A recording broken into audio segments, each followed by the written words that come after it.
I saw Battlefield Earth when I was a kid, and even then I realized how much fucking garbage it was.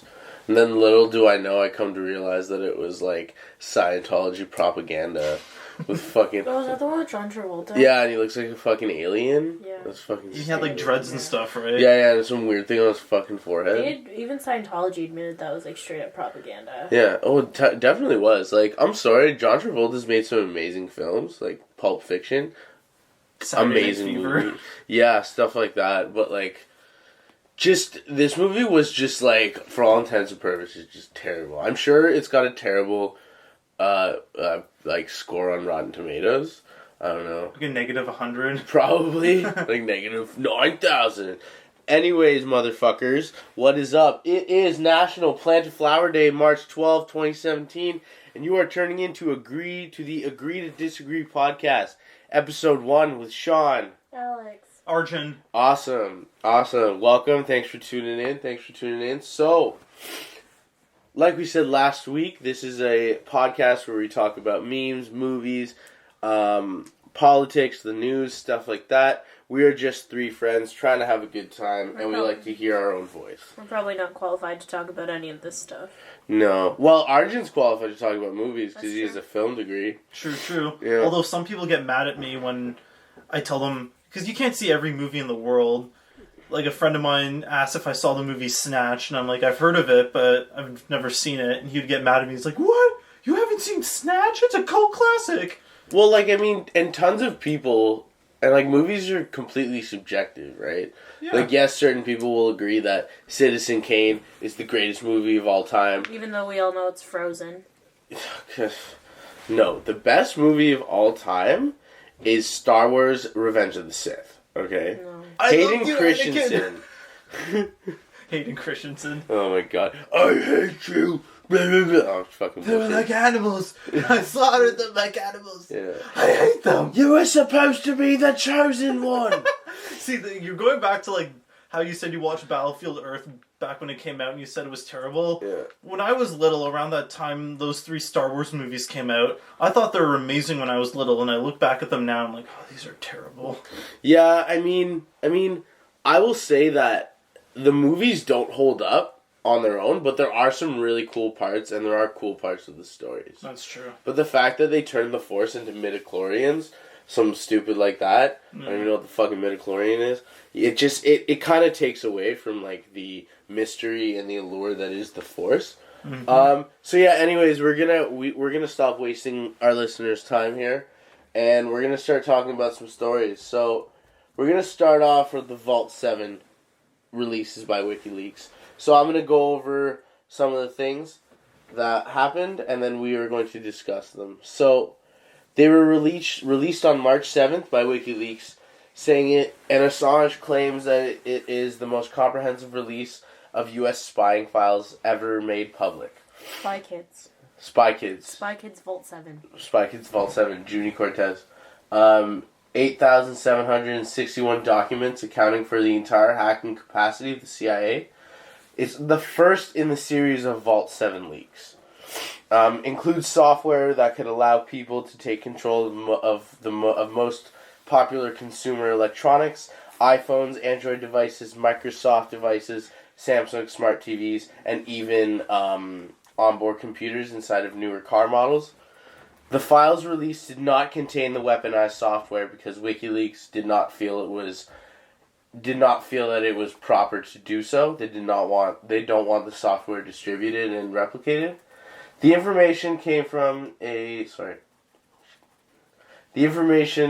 high security network inside the CIA's Center for Cyber Intelligence, and then it was circulated by former CIA hackers and then given to WikiLeaks. I assume that this high security network in the Center for Cyber Intelligence is in Langley, Virginia, which is where the CIA headquarters is. The intention was to only hack into, quote, important people's phones or devices, because every time they try to use the software, they run the risk of being caught by the company, and all the company has to do is release an update, and then they'd be back at square one. There is also talk of hacking onto the onboard computers of cars, taking control. WikiLeaks has promised more leaks in the future. there have been exchanges of info between the CIA, NSA agencies from Canada, Australia, New Zealand, and the UK. The whole point of this release, according to Assange and WikiLeaks, was to pose the question, does the CIA have too much power? And at this point, there's been no comment from the CIA or Press Secretary Spicy. So, what do you guys think of that? It's pretty scary, man. Yeah, those jot notes really scared the shit out of me. Yeah, and this was only from two, and yes, I gathered this information from an article from The Independent and an article from The Guardian. So this is pretty surface level shit. And certain things that, like, jump out to me is the fact that, like, they can take control of cars now. That's the part that kind of scares. Although I kind of saw it coming because they talk about, like, how, you know, you have, like, self-driving cars. Mm-hmm. I sort of thought, like, you know, that's probably a factor to consider. Like, what if someone can hack into your car and, like, drive you into a ditch or something? Yeah, and I kind of think... Someone would. Sorry? I wish someone would drive me into a ditch. Why is that? Is there something you want to tell the public? Take me home, Jesus. Take me home. Jesus, take the wheel. Or CIA... Well, who was the director? CIA, take the wheel. Jesus, take me home. Who is the director of the CIA? James Comey? Is that Yeah. James Comey, take the wheel, homie. No, I'm just joking. But yeah, does the CIA hold too much power? Absolutely. Yeah. I think that's a pretty clear consensus. It's not a question. Like, that's not necessarily a power thing. It's like, there's shit that, like, doesn't need to be everyone's knowledge. Like, I can't for the life of me figure out why, not unrelated to Vault 7, but, like, I can't for the life of me figure out why the CIA needs to know what kind of fetish porn I'm into. Yeah, exactly. And I mean, and they keep that in a database. Like, it's, what? Like, I just think that there's no privacy around anything anymore, and that's a basic human need, you know? Mm-hmm. Mm-hmm. I kind of think, in a roundabout way, it infringes on our free speech, and I'm a huge advocate for free speech.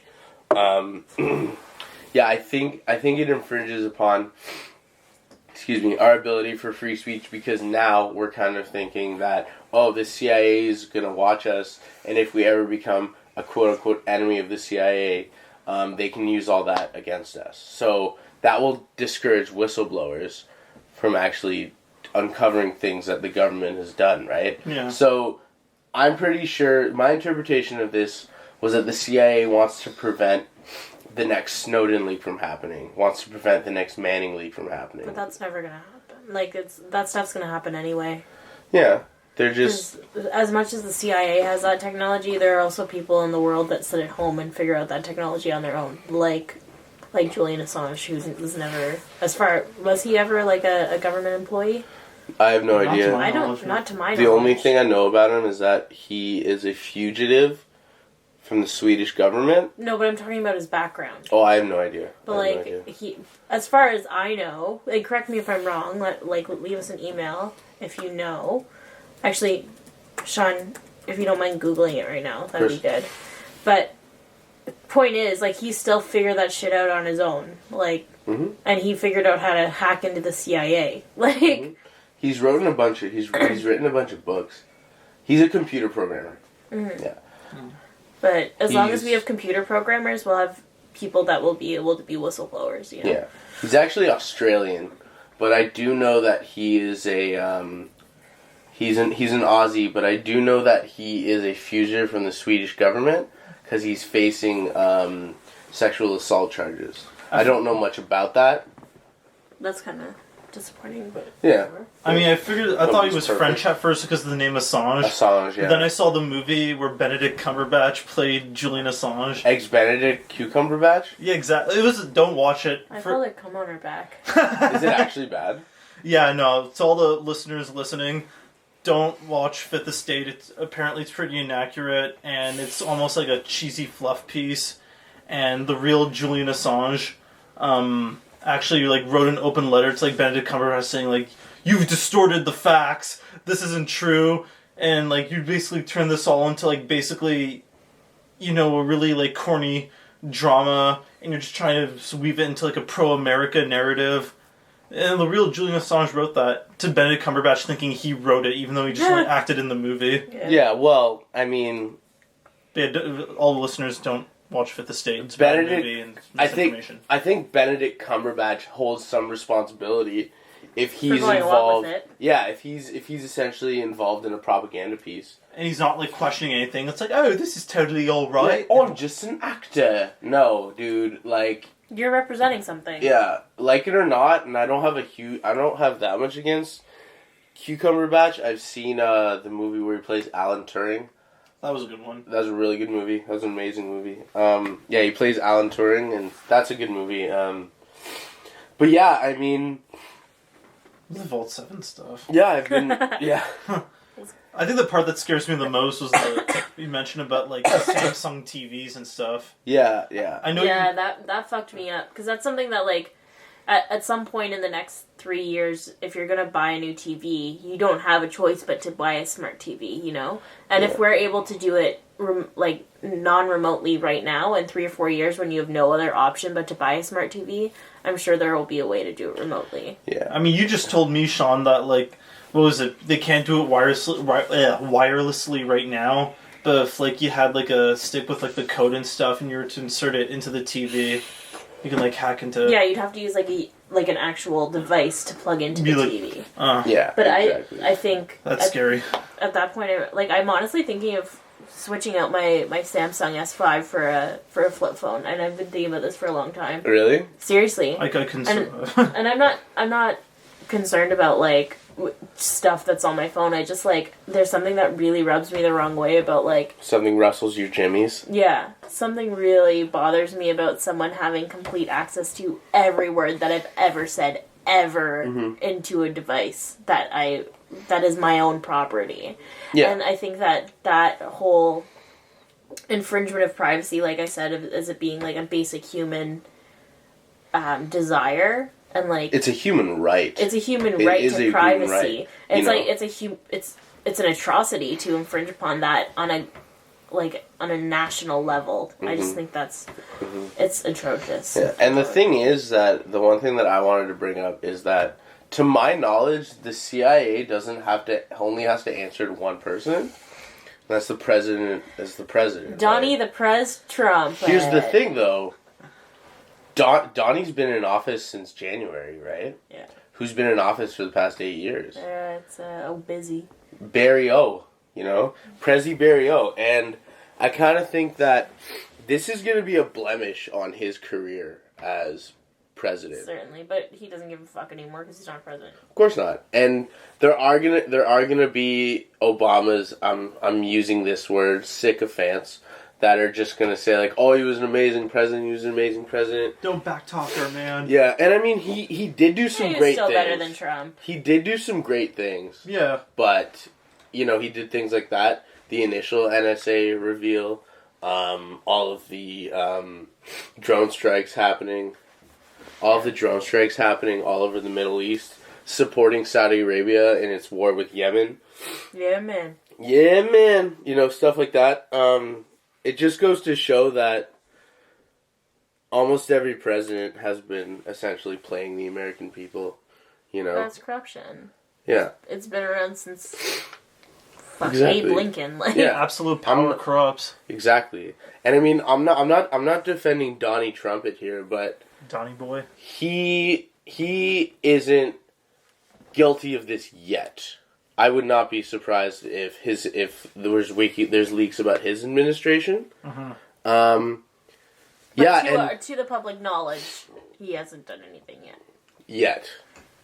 I'm sure he's probably I'm sure there's stuff that has happened. It just hasn't been published. Oh yeah, it's only a matter of time. Beyond a shadow of a doubt, there will be leaks. I'm sure there's already stuff that has happened that he has done that is along the same lines. I'm sure. We can't say it has because it hasn't been published yet. It hasn't been leaked. Yeah. I guess at the end of the day, though, when I was reading one of the articles from The Guardian, they had tips on are my files private? Is my life, am I at risk of being revealed?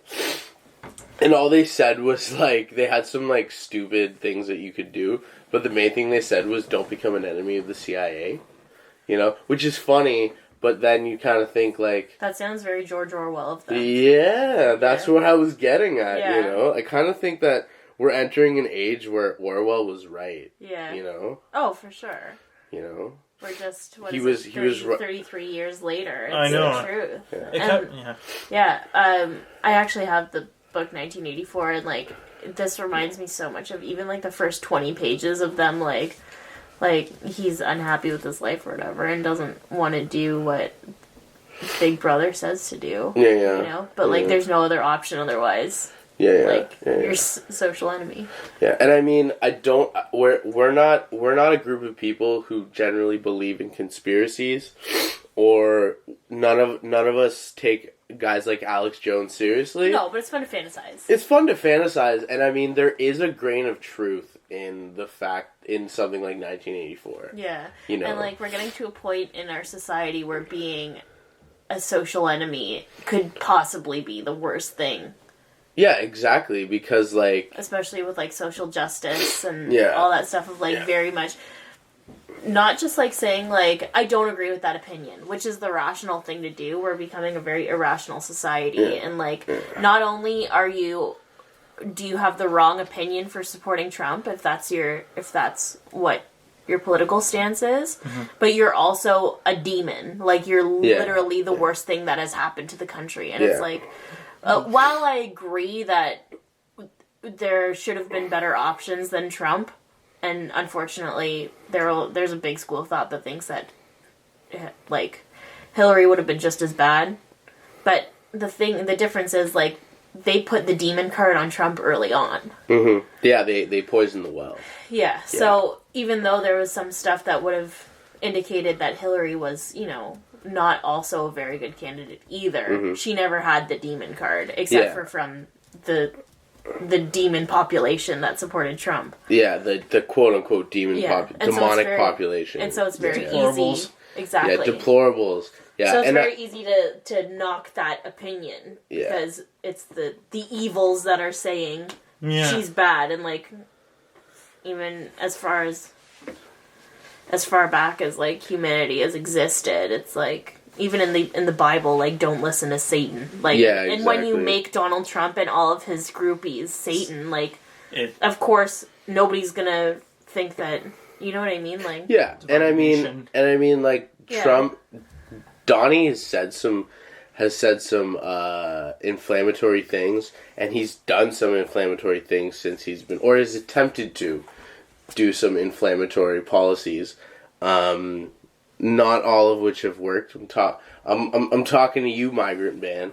You know, but one thing I wanted to bring up is that you touched on the subject of social justice. Now, I think social justice culture has been picked up by, I guess, the quote-unquote ruling class to sort of target people in witch hunts. You know what I mean? Like, oh, discredit Julian Assange because he supported Donald Trump in the election. Discredit PewDiePie because he made Nazi jokes. You know, and it wasn't even a Nazi joke. No, it was fucking hilarious what he did. Yeah. He was making a point. He did it to make a point about people who do make jokes about Nazis. And it's like, it's not... It's weird because the social justice community turned on him when he was trying to support them, just because they didn't care to... It was too much work to look into what he was actually doing. Yeah. Like, his whole point was, if someone who had this mentality, like, went on Fiverr and did this, like, it would be so easy to get anyone to do whatever you want. Exactly, and he was on the social justice side where he was like, this shouldn't be allowed, you know, but he did it to prove that point, and then everybody turned on him because we're too lazy to look into what actually happened. Yeah. And I kind of think that people are using, like I said, social justice as a witch hunt to take down people. And now this is where I get super conspiratorial, and I start thinking that this is what the CIA is going to then use. You know what I mean? Okay. Oh, you watch this kind of porn. Oh, you subscribe to Breitbart, or you think this, or you've said the N-word before when you were texting your friend. You know what I mean? Now you're the boogeyman, you know? Let's just say if that does happen, if that happens to like a large amount of people, it almost become a point where it's like, yeah, okay, who cares? Okay, maybe that wasn't a smart decision back then. Because it's almost become a thing where... But that's not the way our society works now. That's true. I think that we're going in the direction where, like, everything is so polarizing. Where it's, like, especially that whole thing with iDubbbz, and, like, not to refer to, like, the YouTube community this much, because it's not universal. But there's a whole thing with iDubbbz where he got dragged for saying the N-word in his videos by someone who says the N-word a lot. Yeah. Or used to say it a lot. And then, but somehow, like, it's not in any way, like, forgivable. Yeah. Because no matter what, like, as soon as you say the N-word in the public eye, like, you're the devil now. Yeah. Like, and there's no coming back from that. Exactly. And there's no, like, oh, but he says it in the way that he explains it, which is very rational, in the way that it's like, we're trying to take the power away from these words so it hurts less people. Yeah. We can't rationalize with that anymore. And I also kind of think that, to be honest, I have no idea where I was going to go with this. I totally forgot my point. I'm sorry. But it's so, we're getting to a point in society where rationally we should be able to say, like, you know, yeah, so what? You said it once, it's not a big deal. Yeah, But I think that, especially with this new CIA intelligence and being able to, quote-unquote, hack into things and see everything that you've ever said, ever, even in grade 7 on MSN. Exactly, That's like, and now, like, right now, right in this second, I could sit in front of a stranger and see that they had said, like, retard once, or, like, called their friend a stupid N-word or whatever. Yeah. And rationally, me and, like, 100 of my closest friends would be like, okay, you said it once, you were 13, who cares? Yeah. However, by the time that this becomes a weapon, the CIA intelligence is vast enough and is... if it's going in the direction that it seems to be going, and it's able to be used as a weapon to demonize people.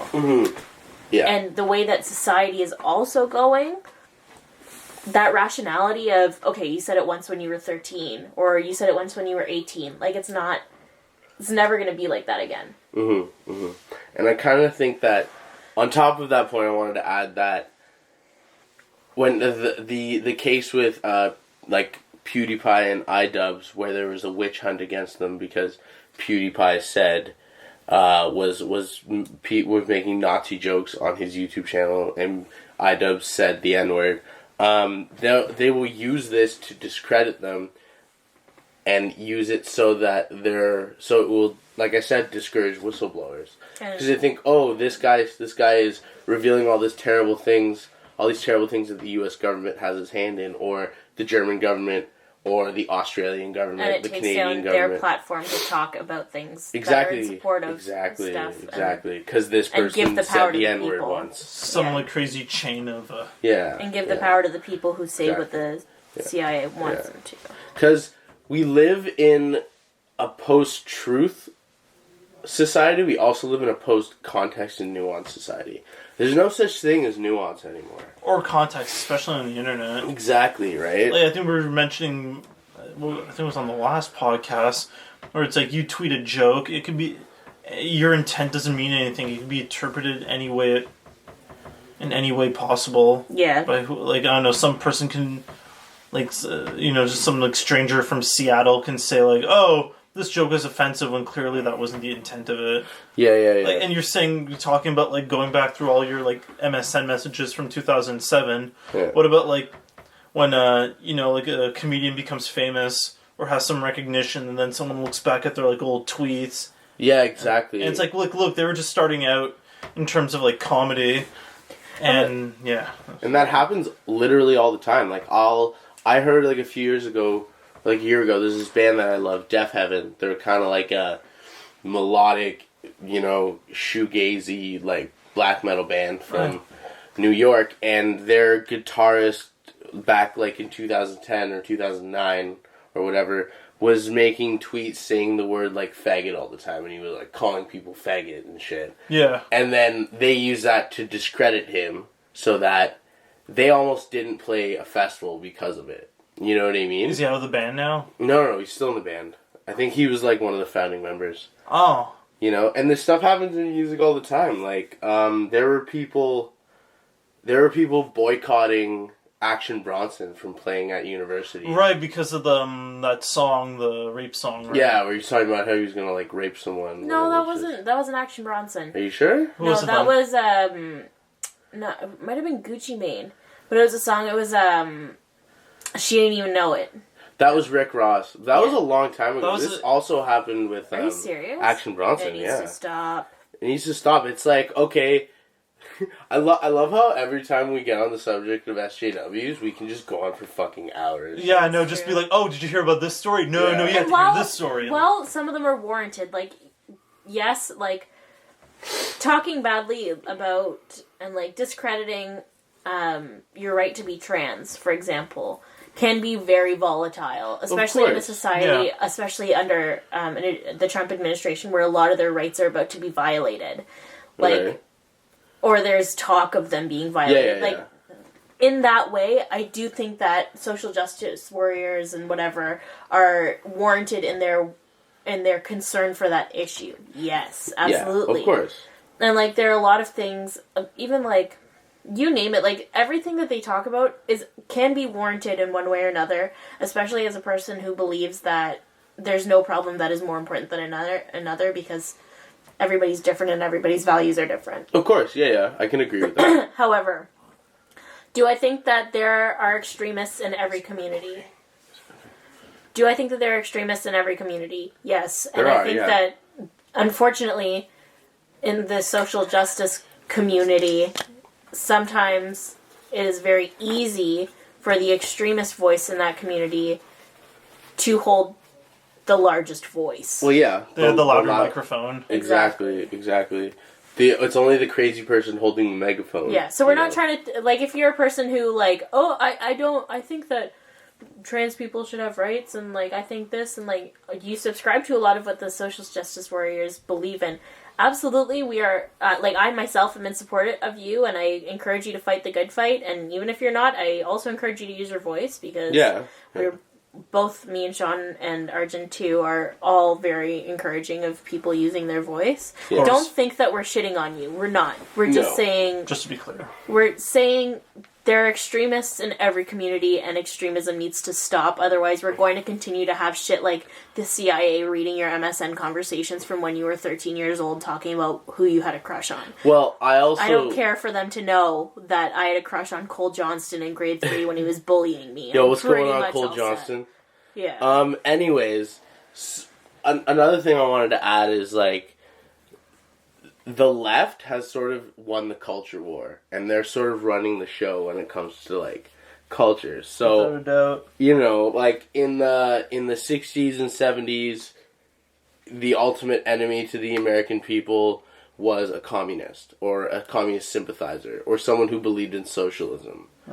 In the 80s, it was, like, atheists. Atheists were the worst. It's even still today in some U.S. states, atheists are not allowed to run for public office. They still do, because that's unconstitutional, so they can get around it. But nowadays, it's turning into... What's becoming the norm is the ultimate enemy to the American people, or to Western values, is a bigot, a racist, or someone who has sexually assaulted someone else. You know, it's bigoted people, and it's racist people, and it's sexist people, and it's transphobic people. And to a lesser extent, it's straight white males. Now, that's not a consensus, that's not a clear consensus on the board. Those are just idiots who write for Jezebel, Salon, and Huffington Post. You know what I'm saying? HuffPo. But anyways, yeah. So, does the CIA have too much power? Absolutely. Yes. Without a doubt. Okay. But is it on trend with the way that our society works right now? Yes. Yeah, absolutely. Because we're looking for control anywhere we can get it. Yeah. And especially government is looking for control anywhere they can get it. Of course, the government always wants control. Yeah. And then I kind of think, what can we do as a society to prevent this from happening? I don't know. What do you think, Arjun? I don't know if you can prevent it from happening. It's something like this is pretty inevitable. I don't know, like, to an extreme sense, I guess, maybe not buy a Samsung TV, but to Alex's point, it's going to get to a point where they become so advanced, like with wireless technology. There's nothing else on the market. Yeah, and in order to compete, you need those technologies, right? You can't just live out in the forest. Dude, that would be my solution. Live out in the forest. Live out in the forest. Just live out in the forest. Live in your parents' tool shed. Or live in a log cabin and stay far, far away from technology as possible. Live up technology in the and society. And change your identity. Change your identity. Get plastic surgery or something. And oh take, my a god, different it's Jason Basically, Bourne. witness a mass murder and then go into the witness protection program. That's your best bet. Alright, sounds good. Alright, sounds good. So that's that story. Everyone has our thoughts on it. Now we're going to go to something a little more lighthearted.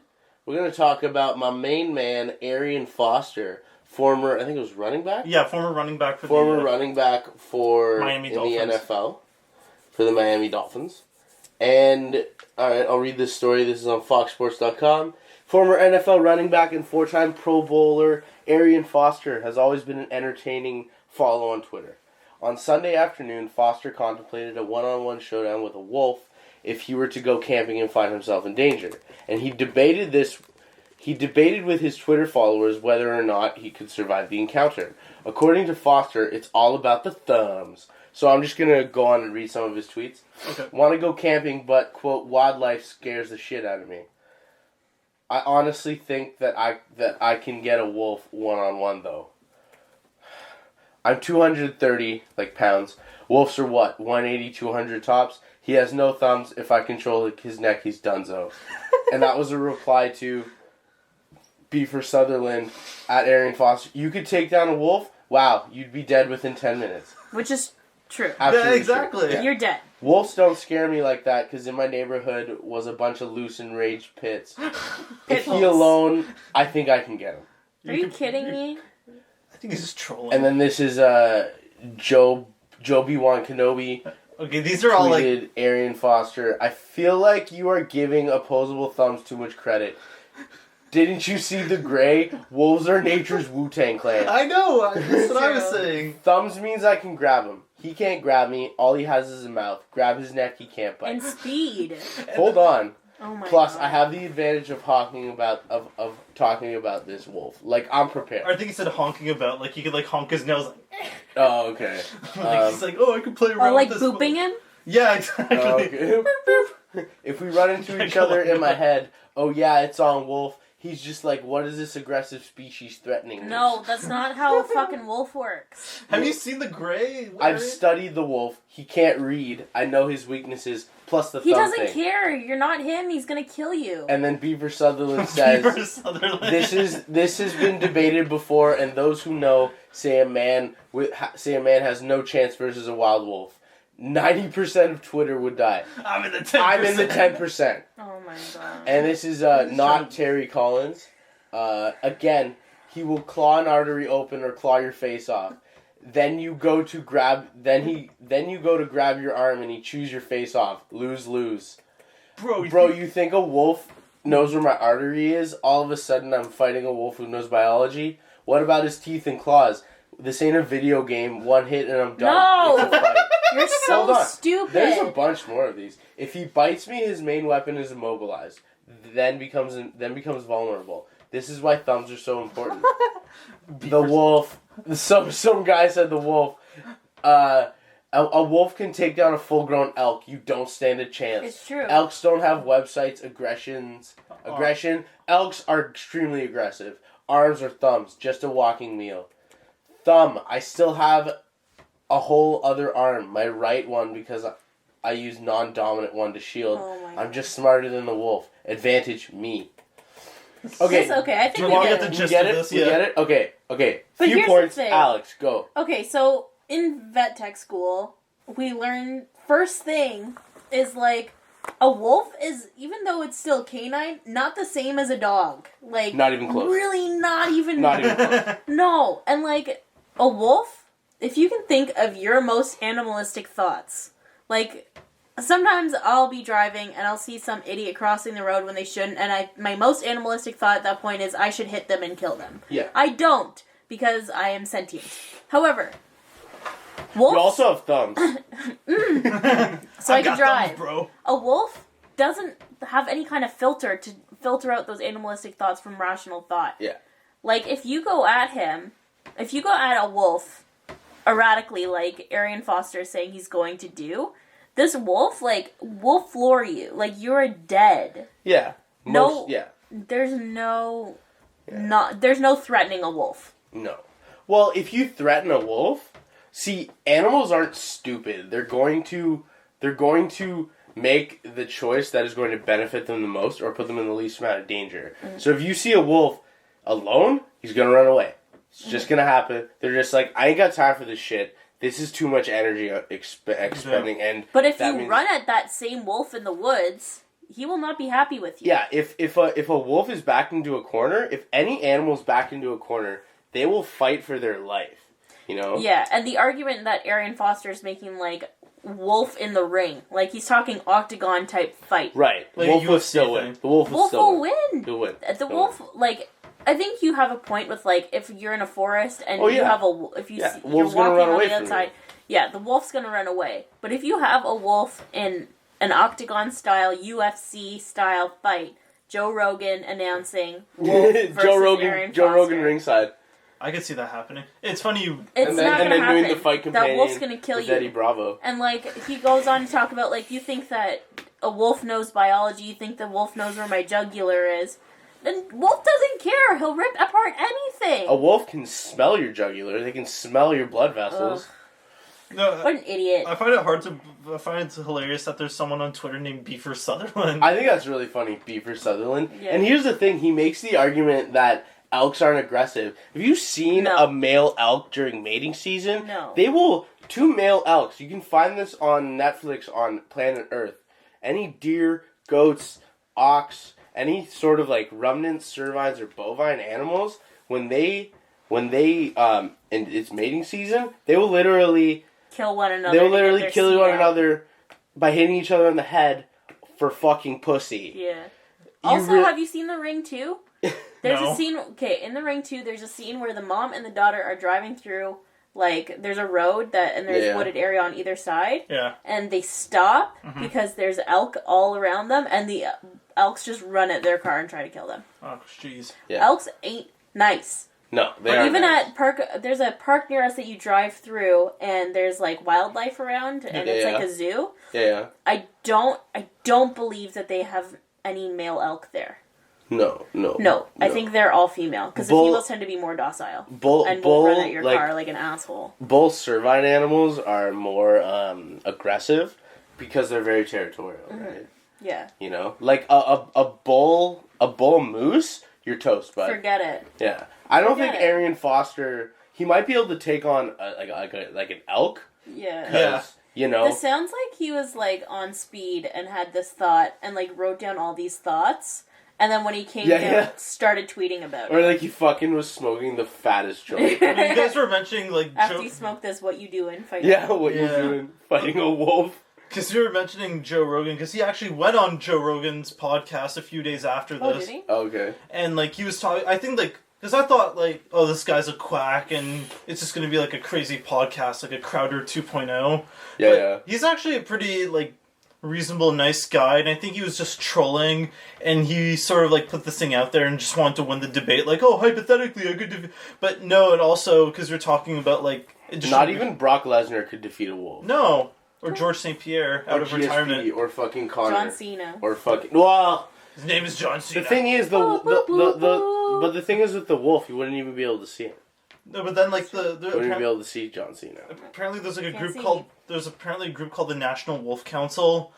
And, I don't know, it's a thing. According to CBS Sports, they actually responded with like scientific facts about like, yes, to your point, wolves have no thumbs, or yes, to your point, you're heavier, but like, you know, wolves have a strong bite that could disable you, and they're like 10 times fast as like humans. Yeah, and they could still fuck you up, basically. Yeah, not to mention speed. You're right. Yeah, the thing is, like, if Arian Foster had a weapon. Like he had a club or a knife, fine, or like a baseball bat, he would win. Like if a 230-pound former linebacker with like a club, he has the advantage. Yeah. But if it's his hands versus a wolf, He's toast. Forget it. He's fucking toast. Kill yourself. Because one of the tweets mentioned that movie, The Grey, the Liam Neeson movie, where, like, you know, like the mysterious wolf that kills everyone. You guys seen that movie? No. Okay, so basically The Grey, I saw this movie a long time ago. Basically, you don't have to go, like, into too much detail. Okay, but basically Liam Neeson's stuck in Alaska, and wolves are, like, slowly killing off his men. They're, like these, like, expedition guys. And, like, basically Liam Neeson tries to improvise by getting, like, shards of glass and, like, parts of his plane and, like, a knife and making, like, makeshift claws. Yeah. He's trying to go up against the wolf. I'll leave it there. You know that argument of, like, you're bringing a knife to a gunfight? You're bringing opposable thumbs to a wolf fight. Nice. Hashtag it. Trend that shit. That's funny. The name of the episode. Yeah. Opposable thumbs to a wolf fight. Yeah. So that kind of brings it up. I'll list a bunch of animals, and I'll get yay or nays from you guys. If you could fight them with your opposable thumbs? Yeah, if Arian Foster, a 230-pound running back. Oh, I'm sure he's really tall. Not me, myself. Not me either. I'm like 220 pounds, kind of a fat dude who like lifts weights 3 times a week. And look at me. Yeah. Well, yeah. Anyway, so let's go with a wild turkey. Sure. Okay. Yeah. Mind you, I don't fucks with birds. That's the thing. I wouldn't. I feel like he could. He definitely if he could. went into it like with the mindset. But if he was surprised, it would be unpleasant. It wouldn't be fun. It's not impossible. Like, No. I know people who, like, I have a buddy who, he hunts, and he's shot a turkey in the foot so they can't move, and then have gone and, like, killed them by snapping their necks with his hands. Right, yeah. But...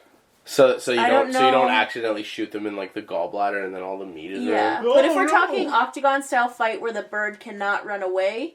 Absolutely. He'll win. He'll absolutely win. But I'm thinking if he pecks out his eyeballs...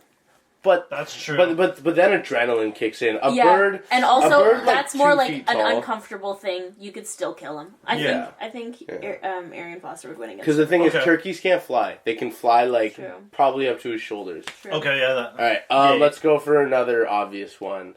A bull moose. No, No. Dead. you're dead. Instantly. You're like Instantly. flown into the air Yeah. at like a high end. I don't even think we have to discuss No, why. you'd just be stomped to death. Just stomped. Like in Lion King, Or, Mufasa like, dying. headbutted. Like Yeah. I mean, Long live the king. Yeah. long live the king, as Jeremy Irons would put it. Yeah. Or he would be like headbutted to death. Yeah, I just stomped.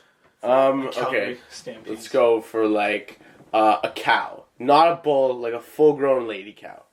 No, cows aren't aggressive. For real. But I think every single animal, like even animals that are like dumb, a like mommy cow. Probably, a mother cow, she's healthy, fully grown, healthy, but backed into a corner. Hell no. A He cow would will do lose. the- She's Dunzo. Yeah. No, he's donezo. No. I think Not you to could take mention out the cow. he couldn't kill it with his bare hands because cows are so like. Oh, he probably beefy could. with He no probably other- could. You could figure it out. I don't think he could. You should have brought these They're topics too on. brawny. Yeah, I don't know. He could at least disable the cow. Yeah, but he couldn't pin it. The cow could take him though. Absolutely, Oh, yeah, no totally. doubt. Because it's like, he's probably like pushing 300 pounds. Yeah. Full grown cows are like 2,000 I pounds. think to or something. determine who would win, we need more details. That's true. Okay, More that wasn't a good example. I'm not gonna do any marine animals because then he's put at a disadvantage. Yeah. Black bear, not a grizzly bear, not a polar bear, a black bear. No.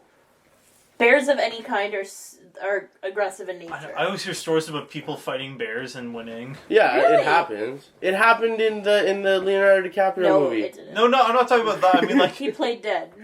That's how No, you but know. He still got an Oscar for it. So I That's forgot. bullshit. I forgot. There's like some woman in Alaska that like with her bare hands like fought like it was a black bear. Yeah, And she won. that's true, actually. So maybe it's like a few isolated. So I guess if like Arian were to prepare in advance and like you say like but cage it wouldn't fight take MMA. much to make a bear succumb to you. Because with bears, you can like smack them on the nose and they're like, okay, I did that. yeah, Not black grizzly bears, bears, not not a grizzly grizzly bears bear. or polar bears. If No. it was a polar bear, you're done. No. Oh yeah, that, Not to mention, like, outweighs him like 150 to 1. Yeah. there you go. Okay, black bears aren't that big. No, a polar bear though is what I'm saying. Yeah. Yeah. What about coyote? Coyotes. A coyote. No. He could take a coyote. The coyotes are pretty fast too. They have the speed thing as well. Yeah. Well, the thing they're not is, as fast as a wolf, though. That's true. but the thing is, coyotes are they're really small and they scare really easy. That's true. You know, That's if you were to see coyotes coming on your property, all you got to do is flashlights in their face. Get on my property and turn your phone alarm on, and they'll run away. They just finna eat. Yeah, they're omnivorous. Yeah. You could take out a raccoon. You know, you just fucking throw it around. Yeah. Oh, but no, because he doesn't have the thumbs advantage against a raccoon. Raccoons have thumbs too, man. Yeah. Shit. I'll do 2 more. So what about a leopard? No. He's done. Forget it. Leopards are even 10 times faster than wolves, I think. Yeah. Yeah. Not to mention it's a cat versus a wolf that's a dog, Yeah, and cats are fucking A assholes. big cat, yeah. They're pretty vicious. Okay. Yeah. What about? No, because I think I'm thinking about all the dangerous African savanna animals, and he's done. What about giraffe? Kick to the face, his head would explode. Yeah, that's it. Hippopotamus, the bite would crack him in two. Yeah. Fucking water buffalo, he would just get stampeded on. What if he fought a horse? I was gonna say snake. What kind of Depends. snake? Like a That's cobra? Or That's a viper? true. Cobra, he's done. Or python, you'd get choked to death. Yeah. Well, yeah, if it's a constrictor, he has a chance. I think with a constrictor, he has a chance because a constrictor, they're not venomous, That's true. so he Some can. of them are, no? Nothing. I don't think so. Because I that's know. why they constrict. No, well, they're so big they constrict around. They wrap around you and Yeah. suffocate you. But that's their defense mechanism. That's why they're constrictors. Yeah. They don't. Yeah. But I think some of them are venomous. Maybe, but let's say a boa constrictor isn't venomous. Mm-hmm. I think he would have a chance. Yeah. But you can't snap a snake's neck. Yeah, but Their whole body is neck. Yeah, but the thing is, you could probably pull apart its jaw, or you could probably punch it really hard in the head. You couldn't pull and apart knock its it jaw. out. But you couldn't punch it in the head really good. Yeah. If you had that kind of strength. not necessarily strength, but accuracy. Yeah. If you get it between the eyes or something, or if you stomped on its head. Yeah. Yeah, but a cobra, that'd be dangerous, right? Because a cobra, one bite, and within a few minutes, your whole blood's curdled, and you'll unless have a you're heart the attack. honey badger. Unless you're the honey badger. All right, moving on. All right, we're done here. All right, so we're gonna talk about another. Actually, do you have any? Do you want to do the Who Said That? Yeah, let's do Let's Who do that Said now. That. I have a bit of a game this week. Arian Foster, you're crazy. Arian Foster, you're crazy. If you ever do this, we wish you the best of luck. And if you ever do it with weapons, then you'll probably win. All right. We're praying for you, buddy. So before we start, just wanted to send a clip out to our listeners that if you ever hear the sound that is. It would be myself and Sean. We are proud members of Vape Nation, and today we are vaping on Vaporless Blue Raspberry. They're a locally owned company. Is it peach? Yeah. Because I usually have the peach, and you usually have blue raspberry. No, it's peach in there. There's peach? Yeah. Peach is my favorite. Order it. Find them on Facebook. They're the best. Support your local vape. Support local Vape Nation. All right. So today we're playing a game in the Who Said That segment called Who Said It, Trump or Mr. Burns from Montgomery The Simpsons. Burns. Seymour. Smithers had the Rolling Stones killed. That's a good one. All right. Question 1. Uranium is big, big stuff because it means the ultimate. The ultimate is called nuclear. It's called nuclear warming. Okay? Keep in mind that Montgomery Burns owns the nuclear plant. In Springfield. Yeah. What do you think? I'd say it was I got it wrong last time, so... Trump. I'm saying Trump. It was Trump. Yeah. Because he said okay in the end, and that's how he ends all his Oh, I sentences. should have left Big that out. stuff. Big stuff. Okay, listen, okay. He had a national prayer breakfast just to hope for the ratings for The Apprentice to improve. And he's having a huge Twitter war with Arnold. Anyway, Yeah, I remember that. This one is actually might be tough. okay. Part of the beauty of me is that I'm very rich. Mr. Burns. That's Mr. Burns. That's Trump. That was Trump. No! That was Donnie Trumpet? That was Donnie the Press Trumpet. Oh, God. That's funny. Okay. This one is going to be tough, too. I'm searching for a suitable young heir to leave my fortune to. My vast, vast, vast, vast fortune. Mr. Burns. Trumpy. It was Burns. It was Burns, eh? Nice. Yeah. What? We'll do a couple more. Alrighty. Hold on. Money was never a big motivation for me, except as a way to keep score. Donald Trump. Trump. You're right. And that was actually a tweet. Really? Yeah. He just tweeted that Just one. a way to keep score. That totally just, like, that bothers me. Because it totally shows that he has, like, a terribly huge ego. And, like, a really low sense of, like, self-esteem. Mm-hmm. Like, wouldn't you have figured that out at the age of 70 or whatever, how old he is?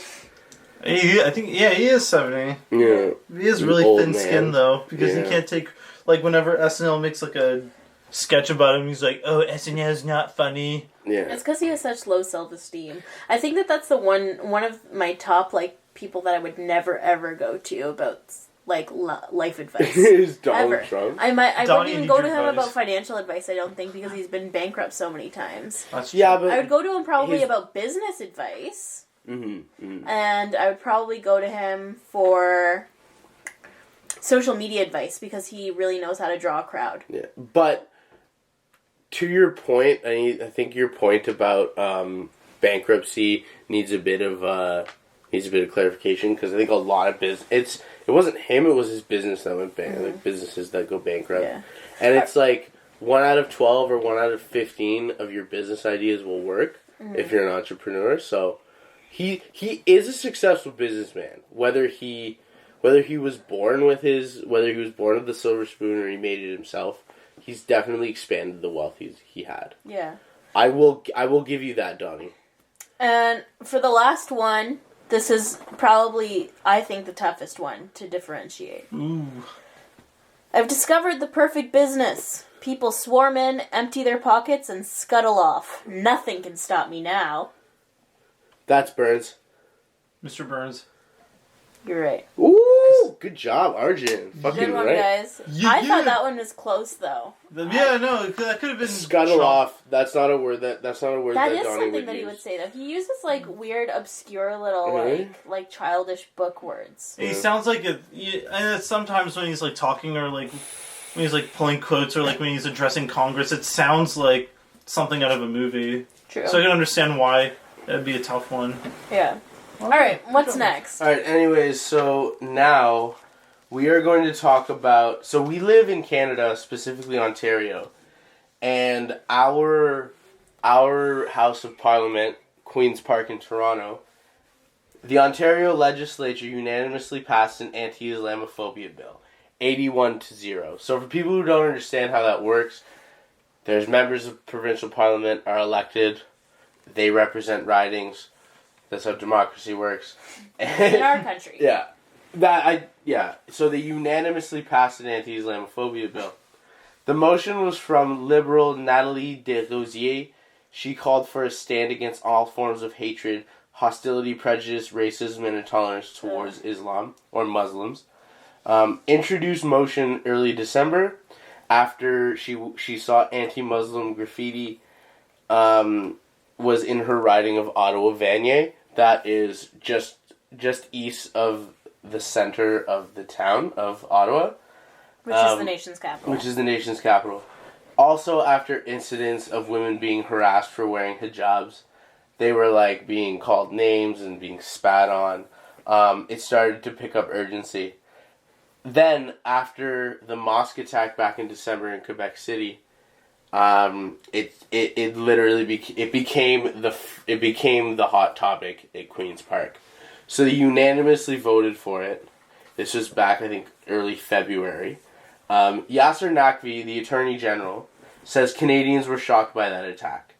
At Queen's Park, there was little discussion about the bill. They just introduced it. There was very little discussion. Everyone seemed to be in favor. So what does the bill do? It's like, does it like reprimand you for being Islamophobic?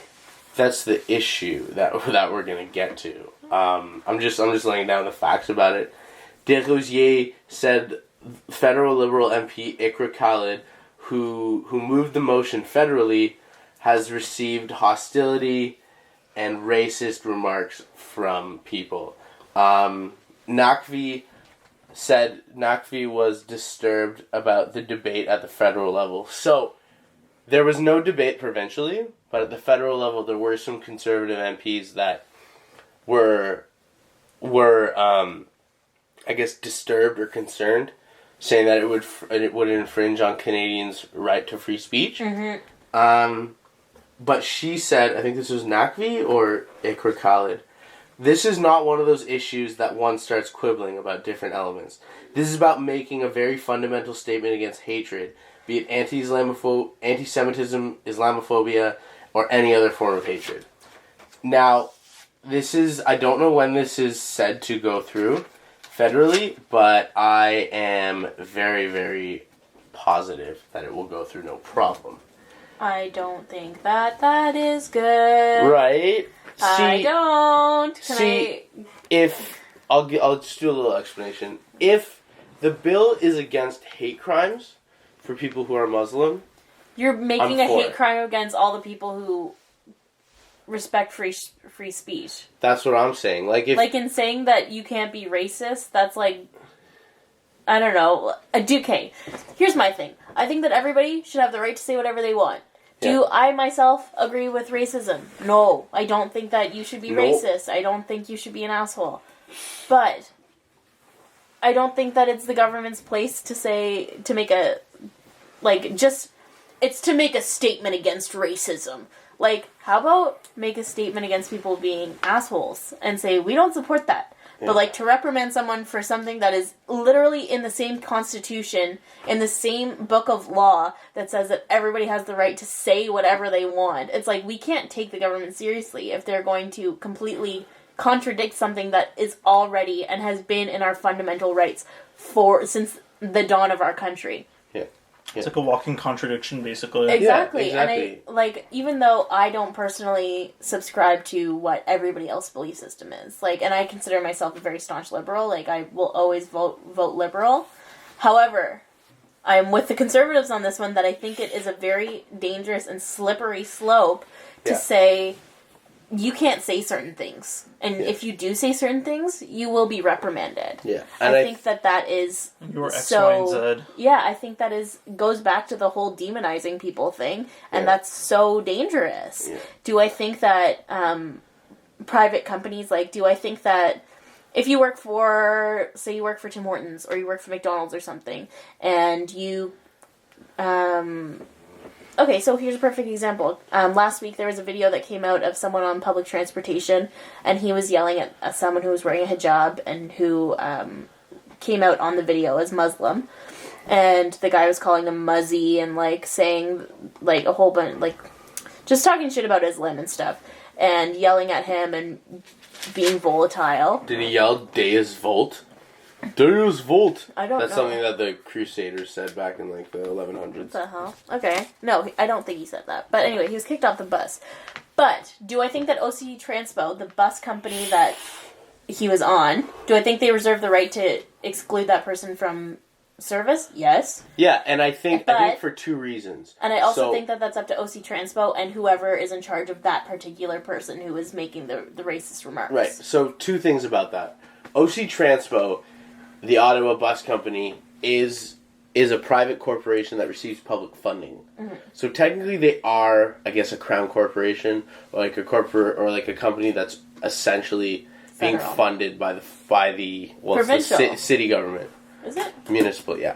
So my issue is, should the government kick that person off for having anti-Islam and for having anti-Islam or Muslim sentiments? No. Do I think he should be kicked off for harassing people? Absolutely. Yeah, because then it becomes a safety issue. Don't be a fucking douche. Yeah. You have those issues with the religion. Take to Twitter. Take to Facebook. Talk about it with people you know. Debate with people, and maybe your opinions will change, or maybe your opinions will be strengthened. Mm-hmm. Well, and the thing is, people are taking this whole, take it to Facebook thing. This is where the issue is, right? Is that people take it to Facebook and be like, something needs to be done. And then the thing that gets done is anti-Islamophobia laws. Yeah, exactly. What do you think about this, Arjun? I don't know. It's kind of like a. As a brown person yourself. Yeah. Not Muslim though. No. But I don't know. It's. Do you practice religion? Not really. I mean, sort of casually. Mm-hmm. And what religion is that, if you don't mind me asking? Oh, it's like both like Hinduism and Sikhism. Okay. Because like both sides from the family, one's Hindu and one's Sikh. Okay. I can confirm Arjun does not carry a sword around. I do not know. Although it's cool because when my mom was in India, she brought a sword, but it was like a tiny one, it's like a toy-sized thing. But no, I kind of identify with like Sikhism more because it's my mom's side of the family. So then what was with all the catalogs of pressure cookers in your basement? Catalog of pressure cookers? I'm totally kidding. Yeah. Arjun is not a threat. No, he's harmless. Arjun is literally Tina from Bob's Burgers. There you go. My issue with this is... Wait, Arjun was talking. Oh, sorry. Oh yeah, I was just going to say, yeah. We do that too much. Yeah, I know, we got to work on that, so sorry, listeners. But basically, yeah, no, I identify more with like Sikhism because it's my mom's side of the family. I see more than my dad's, and a lot of my mom's side of the family lives in Ottawa, so I kind of exposed to that more. But, I mean, I can understand, like, on a surface level, the bill... It's like one of those things where your intentions are good, but the results can be sort of hazy. Like, you don't know where it can go, and you know if it's going to accelerate the other side. That's a good point. And it's... Oh, yeah, that is a good point. And to your point, guys, about, like, oh, you know, maybe stop, like, douchey behavior, asshole-ish behavior. I think it's, like, a thing where it's... You know, instead of, like, making a bill, maybe teach people, you know, you don't... It's like, you know, in the end, people have different belief systems, and sure, there are sort of, like, extremes in, like, every belief system. Yeah, and I think that ought to be a social thing, not a government thing. Exactly, not get, like, the government involved and try to, like, you know, like, basically tell you what to say or not to say, and if you do say something, even, like, within context, it's like you're labeled as this thing. I don't know, it's kind of a hazy topic because it can go in different directions, but I think my overall opinion is that in the end, I think it's to an extent, you know, a good idea, but at the same time, I can understand why it can go in these directions, and maybe we need to be a bit careful instead of trying to find a simple solution. Yeah. It's more complex, and I think finding simple solutions isn't going to solve anything, and that's hazy thinking, in my belief. Yeah, good. But that said, also, there was at one point not laws reprimanding people who raped others. Yeah, but that was never like that's not a free speech thing. Yeah. That's not something that's already in our rights and freedoms. Assault. Yes. Yeah, and that's a safety thing. Yeah, but like to your point, you're saying that like there once weren't laws against sexual assault, but like. In most countries, there have been sexual assault laws for hundreds of years. Mm-hmm. You know what I mean? And also, that's a safety thing. That's not a free speech thing. So I take my point back. Cool. So my issue is, do I think that the government should prevent that the government shouldn't discriminate against people who are Muslim or people who are in an infringed class? You know, they're a minority infringed class of people. Do you think that they should discriminate against it? Yes or no? Muslims should, like it said in my notes. They said that in Ottawa, Vanier, there were women wearing hijabs who were getting essentially harassed and assaulted. But that's a charge for harassment. That's not a charge for Islamophobia. I think it's wrong. But do I think that you should make a law so generalized and hazy that people can't talk shit about something they don't agree about with. The ideology of Islam? Because I think the ideology of Islam is bad. It's just as bad as Christianity or most other religions. But you're not gonna like beat up your friends who are Muslim. Yeah, and a person's still a person. Exactly. I respect every human being. I realize that every single human being has agency and choice, and they're allowed to do bad things, they're allowed to do good things.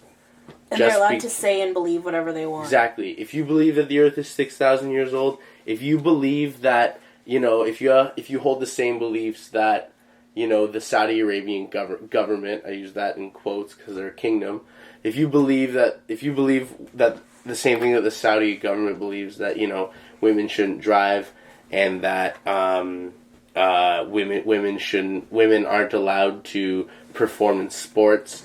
Women aren't allowed to leave the house without being escorted by a man or wearing something to cover their face and hair.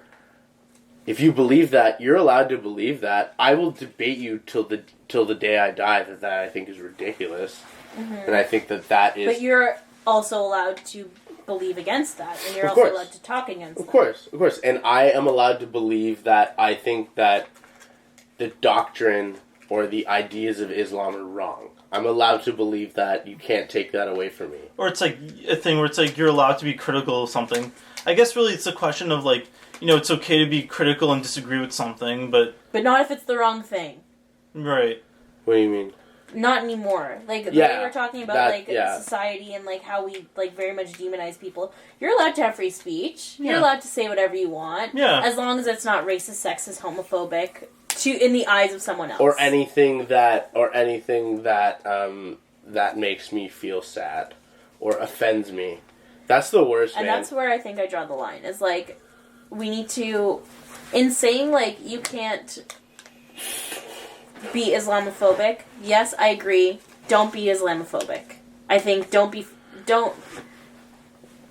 and I'm not saying I don't know. I feel like don't be Islamophobic is not, I think the more general thing should be don't be an asshole. Yeah. Don't cause harm to people that you disagree with. Yeah. I think that don't be Muslim phobic, but if you're Islamophobic, like you think that the ideology and doctrine of Islam, and you think that the Quran is terrible, and that it preaches some horrible things, which it does. It also preaches some good things. In my opinion, the Quran and the Bible does the same. Yeah, and I was going to get to that too.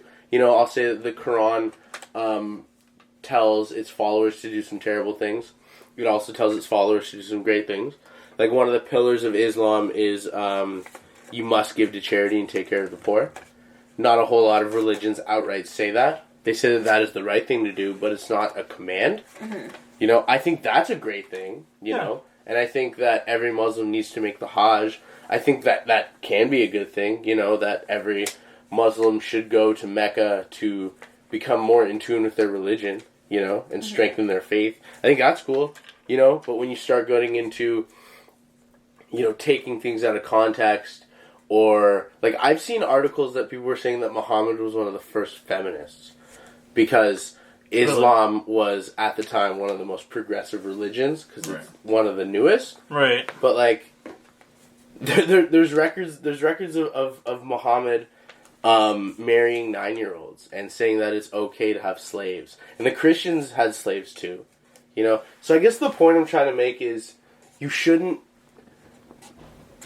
think less of someone because they're wearing a headscarf or because they're speaking Arabic or if they're going to a mosque on whatever day of the week and praying, But you have every right to disagree with their ideology. Mm-hmm. Just don't be a dink about it. Yeah.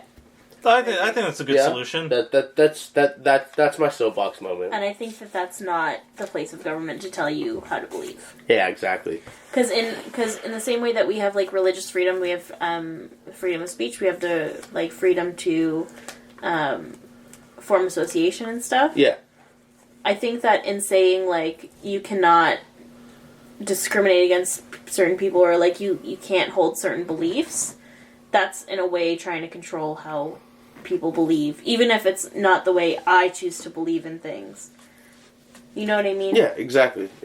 I think like in the same way that I'm not trans, but I believe in trans rights. Sure. I'm not racist, but I believe that you should have you should have the right to say whatever you want. Yeah. You can't like just because you don't agree with something doesn't mean you can put a muzzle on it, Mm-hmm. Mm-hmm. But that's dangerous. If you say though, Sean, like to your point where it's like, you can have a healthy debate about it, but just don't be a dick about it.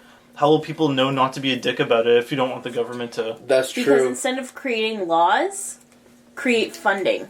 Put funding into things like creating awareness around Muslim communities within your community who, instead of, like, pointing one out and being like, oh, he's probably making a bomb, like, put the spotlight on good things that people in your community are doing. Like, there's tons of stuff that goes on in, like, okay, perfect example, I used to be part of the United Church, and every year, for any kind of, like, parade or any kind of, like, local event, they were always like, oh, the United Church is doing this to help us out and whatever. And, like, even if our local mosque had done the same thing, they were not given the same spotlight because it's Islam, it's not Christianity. Right, yeah. And the people who founded this country were predominantly Christian. We can go on a limb and say that it's pretty safe. I think the issue that comes with what you're suggesting is that's the government in a way, and it might get a little nitpicky, but that's in a way the government giving preferential treatment to a I don't group. think so, because we're already giving financial treatment to other things that we view as good. Yeah, that's true. I don't know. That's a good point, though, Arjun, that you brought up. Like, because we can kind of chalk it up to the social climate and the social market of ideas, how that can kind of take care of it, but I just think that not being a dick is a social thing, not a legal thing. Yeah. And I guess maybe through better parenting and better teaching, you could teach people not to be assholes or not to be dicks and be like, okay. And, like, choosing in high school, you have to choose whether or not you take a religion class. Yeah. And, like, I think that, and while I don't believe that you should be forced to take a religion class, I do think that a lot of the people I know who are most understanding of the true practices of Islam, and knowing that, like, the 0.001% of people who are extremists in Islam are, you know, that 0.001%, like, you know? Yeah. And, like, knowledge is power. Yeah, definitely knowledge is power. The reason people are so afraid of, is, like, people who practice Islam and Muslims and whatever, is because they don't know. Like, they're just suspicious. Like... Yeah. And I think that's a social thing. It's not a government thing. One more point I want to bring up. Okay.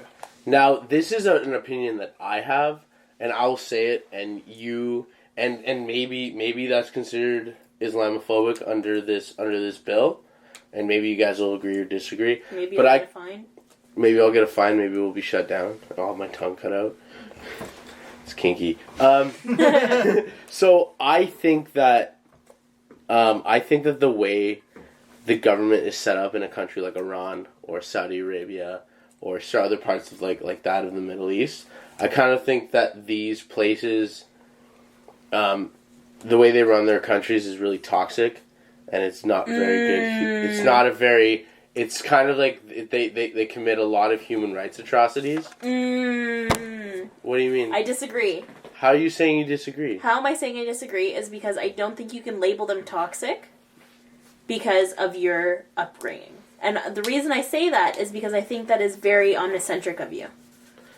Omnicentric? Or not omnicentric, what's the one where, like, you have a certain set of beliefs because of what you were raised on? Omni something. I thought it was omnicentric. Anyways, I know. Okay. Anyway, what are you saying? I'm saying for you to call their practices toxic and whatever, like, to them it's normal. And of course. To them, the way our country is run is toxic. Right. But I'm just saying this is my opinion. Toxic. Tomorrow's is fucking toxic. And that I'm saying garbage. I disagree with your opinion that it's toxic. Why do you guys drink their coffee all the time? Because it's cheap. Yeah. I'm saying I disagree with that because who are you to say what is good? Well, yeah, you can kind of say that I am biased because I live in a place where, like, I believe women should be able to do whatever the hell they want, and I kind of believe in freedom of religion and freedom of association and free speech. Mm-hmm. And places like Saudi Arabia and Iran, I'm not talking about the people, I'm talking about the government, you know, and they're so controlling and authoritarian that these people are forced to live in essentially cults of personality. In Iran, you're not even allowed to wear shorts. and dogs are banned, and you can't even have certain kinds of hair, you know, and women can't show. And in my opinion, I think that's terrible. You know. Then that's what you have to say. Yeah, that's what I prefaced my comment with. But here's the point I'm trying to get at. I think that when these people come over to the West, there is a sort of discrepancy. There's a cultural discrepancy. That although not all of these people believe that, and I'm not assuming that all of these people believe that, I am saying that some of them will. And that creates a discrepancy in our society. Some of them will what? Will believe the things that their government is forcing them to do. Okay. And they see, like, a woman walking around without a headscarf on, and they think that that's bad. Yeah. That's fine. But I think what I disagree with is how you open that with, it's toxic. Yeah, I said I believe it's toxic. But the point I'm trying to get at is, where would that fall? But the emphasis needs to be on you believe it's toxic. Sure, of course. Not that it is toxic. Of course. Of course. But all I'm ever saying is my opinion, right? I think you need to be more clear on that. Okay, fine. In that particular instance. I think we're nitpicking. Have we talked enough about this story? Are we moving on? We've gone down like a huge hole. Yeah. All right. But it's interesting because we've talked about this for a really long time, like probably like 15 minutes or something. But we stayed on topic. That it's still like this bill it contradicts everything that's in our human rights. But I'm proud of us that we've remained this consistent with talking about this. I thought we were going to go into like 15 other tangents and go back to like Arian Foster. Go back to Arian Foster. Yeah. No, good job, us. Agree to disagree. Yeah. Do we have anything else we want to talk about? I have one more story. I have two more stories if we want. What do we got? What do we got? Do you guys have anything? It was International Women's Day that happened on Wednesday. Oh, yeah. I don't really want to talk about that, to be honest. Okay. Next one. Why not?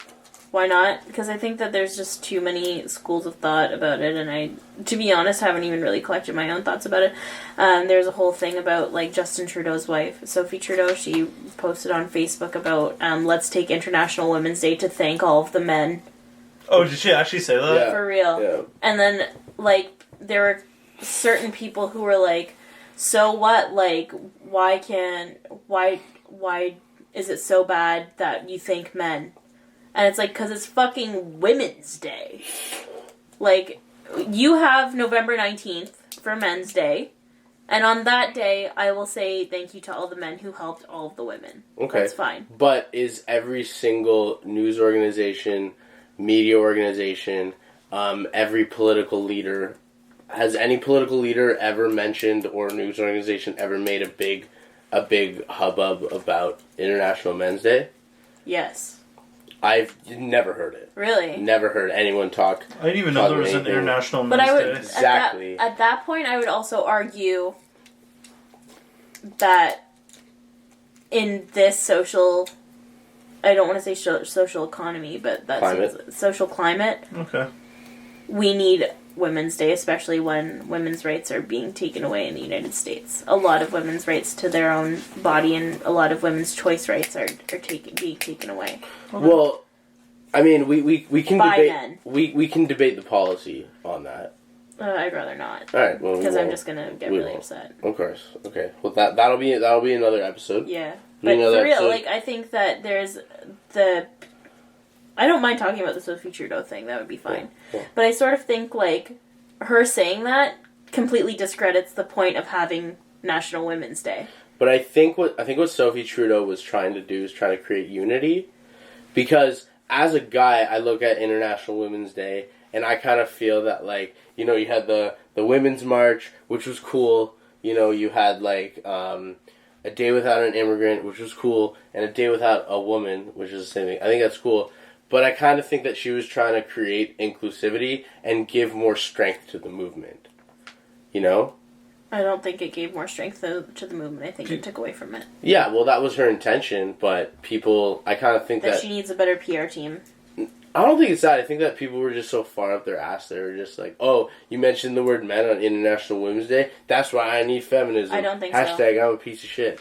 That's what I think. Arjun, thoughts? You're on the spot here, buddy. I have a lot to say. Oh, sorry. I mean, I feel like we need to do our research a bit more and gather all our information. That's fair. And before we reach this topic, because I think we're just looking at small just like certain isolated examples, and I don't know. Do you think she wrote the post, or do you think it was like probably not? No, she did write it. Okay, cool. Because what happened was she wrote it, and it said, "Let's include men," and it was a picture of her holding Justin Trudeau's hand, and they're laughing and walking through the park, whatever. Mm-hmm. And she was like, "Let's thank men who give women power." Okay, so the way it was like worded and stuff. And it's like completely discrediting the fact that women are giving women power now for once. Okay. For so long, women have done nothing but try and tear other women down. Maybe not in public figures. Like, women have always rooted on women who joined parliament, women who have joined government, women who have done great things. Women have always cheered those people on. Mm-hmm. But in small, microscopic society, like, women are always pitting each other against each other. Okay. And for her to go on and say, let's thank men for making women great. Like, no. I don't think that's what she was saying, though. I think she was just saying, like... That's exactly what she's saying. She's saying, let's thank the men for giving women opportunities and for being on women's side. When in history, that has not been the truth. Okay. It has not been the truth that men have been on women's side. Mm-hmm. Because men have looked out for themselves throughout history. Mm-hmm. And for her to write, let's thank men for giving us great women. No, let's thank the great women for giving us great women. But there always have been men who have been on women's side in history. Absolutely, and that comes back to the not all men argument. But at the same time, I'm also like, can we not have fucking Women's Day be about women? But other than that small thing, it's like the whole thing has been about Women's Day. But that's not my point. My point is that she's a social figure. She's also technically, like, she's the equivalent to the First Lady of Canada. Yeah, she is the First Lady of Canada. I don't think that's what it's called, is it? Or, well, yeah. It doesn't matter. Yeah. But still, she holds huge social power. Mm-hmm. And for her to say that, it's like, what the fuck are we doing here? Why are we marching for government? And then there's the First Lady of Canada is saying, I'm on your side. Women need to have more rights. Women should have rights to their bodies, blah, blah, blah. And then to go on National Women's Day and make it not about women. Instead of writing a post and saying, let's celebrate the women in our country who do great things, who fight for women's rights, who fight atrocities in other countries against women, who do whatever. Instead, she chooses to make a post thanking women and congratulating and celebrating women. Mm-hmm. Which is the whole point of National Women's Day, is to celebrate women and women's achievements. Mm-hmm. She goes on to celebrate men. That's what the post is. The post is, let's celebrate men. Okay, do you want to pull it up and we talk about it? Absolutely. All right. So then she received a lot of backlash for it, and then she did post saying, now we're talking, the whole post was about equality and whatever, and that's fine, but the whole point of National Women's Day is to celebrate the women who fight for equality. Mm-hmm. Not equality itself, because then it would be National Equality Day. Mm-hmm. I'll find it. But isn't that what women are fighting for? For equality? Yeah, but it's not about equality on that day, it's about celebrating the women who fight for equality. It's not the same. Are you ready to ignite change? Sophie Trudeau. This week, as we mark International Women's Day, let's celebrate the boys and men in our lives who encourage us to be who we truly are, who treat girls and women with respect. Yes, these are all very important things. Okay, finish it. Keep reading. And who aren't afraid to speak up in front of others. Take a picture holding hands with your male ally and share it on social media with the hashtag tomorrow in hand. Together we can create a movement that inspires more men to join the fight for a better tomorrow with equal rights and opportunities for everybody, because hashtag equality matters. And here's my issue with this. It's International Women's Day, and back to what I was saying. The whole thing is about celebrating women who fight for equality. Mm-hmm. And do I think that we should thank men for fighting the good fight with us? Yeah, sure. But that was her whole point. No. My point is that on National Women's Day, it's about women So you're fighting saying the fight. on National Women's Day, even though she wants to celebrate the men who are for women's rights, that shouldn't matter on that day? I'm saying that in her post, she didn't include anything about celebrating women on National Women's Day. Maybe because she didn't feel the need to.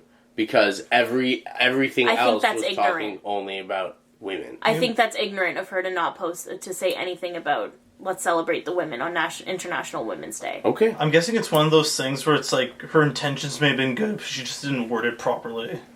For sure, maybe. But I'm saying, as the First Lady, quote unquote, of Canada, it's her responsibility to have that articulation. Sure. I think it's ignorant of her to not even mention let's celebrate women on International Women's Day. And it's not so much the post of like men are our allies. Yes, that's important. That's fine. But for you to post exclusively about men on International Women's Day and not even mention the great accomplishment of women. Fucking BuzzFeed did that, for Christ's sake. BuzzFeed came out with so many articles about, like, these are great things that women have done. And that's great. That's fine.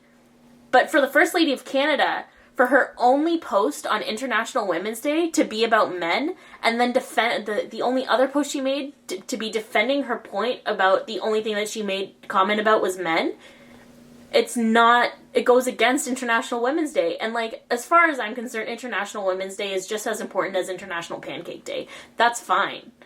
But I'm also saying, right now in our social climate, International Women's Day is more important than International Pancake Day.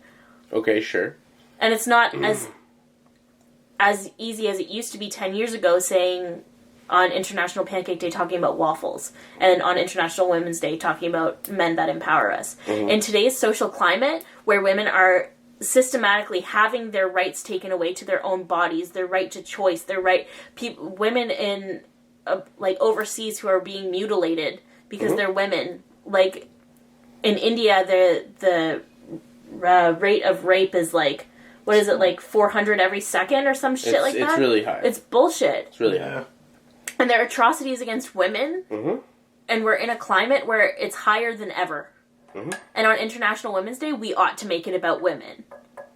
Okay. And I'm not saying... Why do you bring up the point that especially in this social climate?